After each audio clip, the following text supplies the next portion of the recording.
لیکن ہم موت کی حقیقت سے واقف نہیں ہیں. موت دراصل منتقل ہونے کا نام ہے، انتقال ہے. آپ ایک عالم سے دوسرے عالم چلے جائیں گے، اپنے حقیقی زندگی کا آغاز. موت دراصل زندگی کا نام ہے، اور یہاں پہ آپ لوگ پلنگ بچھا لیتے ہیں کہ شاباش اس نے زندگی آخری کے لیے نہیں گزاری، اب اس کی جنت کے لیے دعا کرو، جنت میں اعلیٰ درجہ ملے. زندگی ہم گزار رہے ہیں دنیا کے لیے، اور موت کے بس ایک ہی دعا ہوتی ہے، اللہ دیو بخی، اور اللہ جنت کے اعلیٰ درجہ بس. اللہ اکبر اللہ اکبر اللہ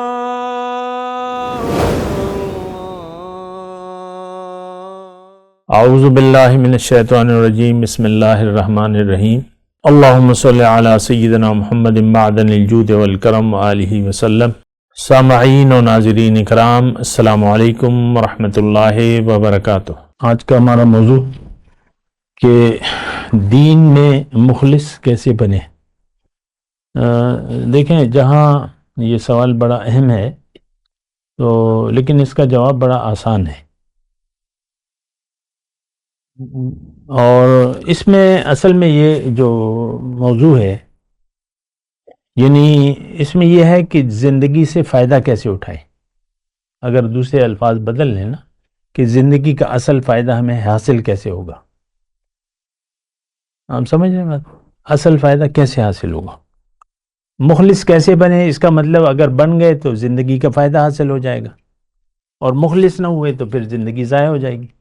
تو دیکھیں، بات کو اللہ تعالیٰ نے، ابھی ہم نے پڑھا ہے کہ لو کانوا یفقہون، سمجھ سے کام لیتے.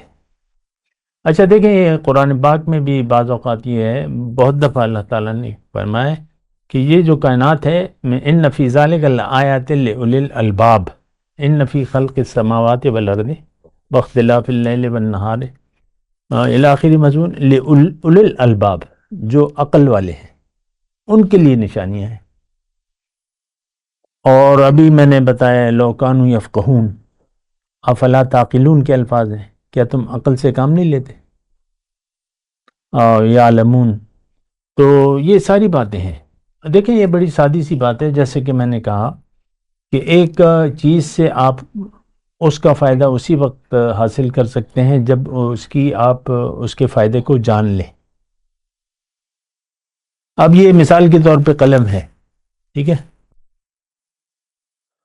اور ایک آدمی نہیں جانتا کہ یہ کیا چیز ہے اور کیا کام کرتی ہے، اور اس کو کچھ قلم کی ضرورت بھی ہے لیکن جانتا نہیں ہے. مثال کے طور پہ یہ میں نے ڈھکن لگا دیا، یہ ایک مثال ہے. وہ نہیں جانتا یہ ہے کیا چیز، تو ضرورت ہے اسے کچھ لکھنے کی یا کوئی مضمون کوئی بھی، تو وہ جانتا نہیں ہے، تو وہ پڑھی ہے لیکن وہ جانتا نہیں ہے. سادی سی بات.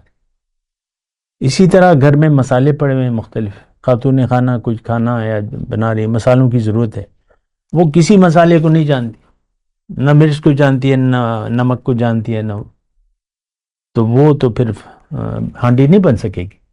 اسی طرح ہر چیز ہے، ایک چیز کی حقیقت کو سمجھنے سے پھر آپ وہ فائدہ حاصل کر سکتے ہیں. ایک چیز بنی کس لیے ہے، ایک سادہ سی بات ہے. انسان اشرف المخلوقات ہے، کائنات اللہ تعالیٰ نے ہمارے لیے بنائی ہے. قرآن میں لکھا ہے سخر لکم ما فی السماوات، تمہارے فائدے کے لیے میں نے بنایا ہے، تمہارے لیے بنایا ہے، تمہارے فائدے کے لیے میں نے مسخر کر دی. تو انسان اگر دنیا میں آ کے عقل نہ استعمال کرے تو پھر یہ نقصان میں رہے گا. وہ حدیث کا مفہوم بھی یاد کرے نا کہ نفس کو اور عقل کو اللہ نے پیدا کیا، پھر عقل کو کہا کہ تمہارا جواب صحیح ہے، تمہاری بنا پر میں پکڑ بھی کروں گا اور عطا بھی کروں گا، بکا آخذ و بکا اعطی. تو بات یہ ہے کہ دیکھیں موضوع کیا ہے، مخلص کیسے بنے. پہلے تو آپ اپنے آپ کو پہچانیں، زندگی کو پہچانیں. آپ وہ نہیں ہیں کہ جو نظر آ رہے ہیں، آپ کی حقیقت وہ ہے جو آپ کی نظر سے اوجھل ہے. آپ نہ مرد ہیں نہ عورت ہیں، اور آپ کو اللہ نے ایک بات اور نوٹ کر لیں کہ دنیا کے لیے آپ کو اللہ نے نہیں پیدا کیا. اللہ نے قرآن میں فرمایا کہ یہ لوگ ایسے زندگی گزار رہے ہیں جیسے کہ جانور زندگی گزار رہے ہیں. کما یاکل الانعام، اس طرح پوری آیت ہے. جانوروں کی زندگی. اب گائے کو کیا پتا مجھے اللہ نے کس لیے بنایا ہے؟ مثال کے طور پہ گائے سے آپ بات کر کے دیکھیں، آسان بات کریں، مشکل بات کریں، وہ تو سمجھ میں نہیں آئے گی، کیونکہ وہ عقل ہی نہیں ہے، تو استعمال کیسے کرے گی؟ یہ بات ہے. تو وہی بات ہے کہ اشیاء کی حقیقت کو جاننا. وَعَلَّمَ آدَمَ الْأَسْمَاءَ كُلَّهَا، اللہ نے آدم کو چیزوں کی پہچان بتا دی. ہم تو کہتے ہیں بس وہ چند چیزیں تھیں نا. مسئلہ یہ ہے علم آدم الاسماء كلها، فرشتوں کو وہ معلوم نہیں تھا اور انسان کو اللہ نے عقل دی تھی، تو پھر اس نے بتا دیے اشیاء کی حقیقت. حضور صلی اللہ علیہ وسلم ایک دعا فرماتے تھے کہ اللہ تعالیٰ مجھے یہ اشیاء ایسی دکھا جیسے کہ وہ ہیں، اس کی حقیقت بتا. یہ بڑی اہم دعا ہے. تو حقیقت کو اگر آپ سمجھے نہیں یا سمجھنا نہیں چاہتے تو آپ مخلص نہیں بن سکتے. جب تک آپ کا اپنے اوپر یقین نہ ہو، اپنی زندگی پر، اور جو بھی ظاہر ہے کہ ہم ایک ماحول میں، ایک معاشرے میں رہ رہے ہیں، ایک زندگی ہم گزار رہے ہیں کہ نہیں، تو اس کو جاننا ضروری ہے. جاننے کے علاوہ اس پر یقین کرنا ضروری ہے. مسئلہ یہ ہے کہ قرآن میں تو سب کچھ لکھا ہوا ہے لیکن ہمارا تو یقین ہے ہی نہیں. حضور صلی اللہ علیہ وسلم نے ساری باتیں بتا دی ہیں لیکن ہمارا تو کسی بات پر یقین نہیں ہے. جاننا پہلی بات ہے، اور دوسری بات اس پر یقین کرنا. لآیۃ لقوم یوقنون، جو یعنی اس پر آپ یقین کر لیں، تو یقین کرنا ضروری ہے. لقوم یؤمنون، یوقنون، دونوں الفاظ استعمال ہیں. تو یقین کریں، مطلب مختصر میں بات کر رہا ہوں، اس کو میں طول نہیں دے رہا. میں پہلے تو مخلص بننے کے لیے اپنے آپ کو پہچانیں اور یقین کریں. اپنی زندگی کو دیکھ لیں. اللہ نے فرمایا کہ فَلْيَنْظُرِ الْإِنسَانُ مِمَّا خُلِقَ، انسان یہ دیکھے کہ یہ اس کی پیدائش کیسی ہوئی ہے. خلق من ماء دافق یخرج من بین الصلب والترائب.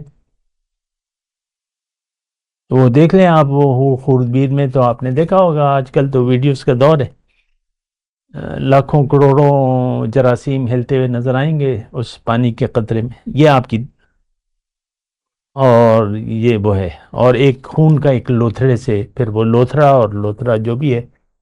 تو یہ حقیقت ہے ہماری. اصل حقیقت ہماری جو ظاہر ہے وہ نہیں ہے، جو نظر نہیں آ رہی وہ حقیقت ہے. اور زندگی عارضی ہے، چند دنوں کے لیے ہے. یہ تو ہم سب مانتے ہیں، موت سے تو کسی کا انکار نہیں ہے، لیکن ہم موت کی حقیقت سے واقف نہیں ہیں. موت دراصل منتقل ہونے کا نام ہے، انتقال ہے. آپ ایک عالم سے دوسرے عالم چلے جائیں گے. اپنے حقیقی زندگی کا آغاز، موت دراصل زندگی کا نام ہے. اور یہاں پہ آپ لوگ پلنگ بچھا لیتے ہیں کہ شاباش، اس نے زندگی آخری کے لیے نہیں گزاری، اب اس کی جنت کے لیے دعا کرو، جنت میں اعلیٰ درجہ ملے. زندگی ہم گزار رہے ہیں دنیا کے لیے، اور موت کے بس ایک ہی دعا ہوتی ہے، اللہ دیو بخی، اور اللہ جنت کے اعلیٰ درجہ بس. تو یہ مطلب وہ ہے. دیکھیں، مخلص بننے کے لیے اب تک جو میں نے گفتگو کی ہے اس کا خلاصہ یہ ہے کہ آپ اپنی حقیقت پر یقین کریں، ایک. دوسری، اپنی منزل پر یقین کریں کہ کس کام کے لیے اللہ تعالیٰ نے آپ کو یہاں بنایا ہے، بھجوایا ہے. اور پھر اس پر یقین کریں کہ اب میں نے وہ کرنا کیسے ہے کام.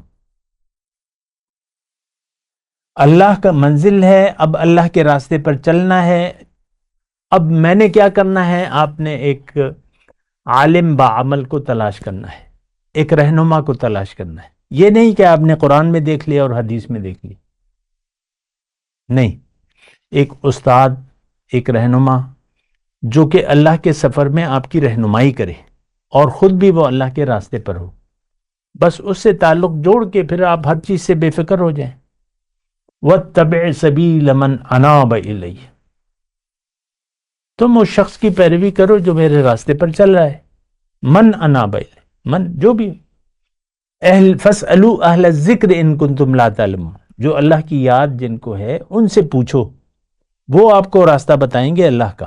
تو بہرحال موضوع جو ہمارا یہ ہے کہ مخلص اخلاص بننے کے لیے عقل کا استعمال ضروری ہے. ایک چیز معلوم ہو جائے تو پھر اس پر یقین کریں. یہ پھر شہادتیں ہیں،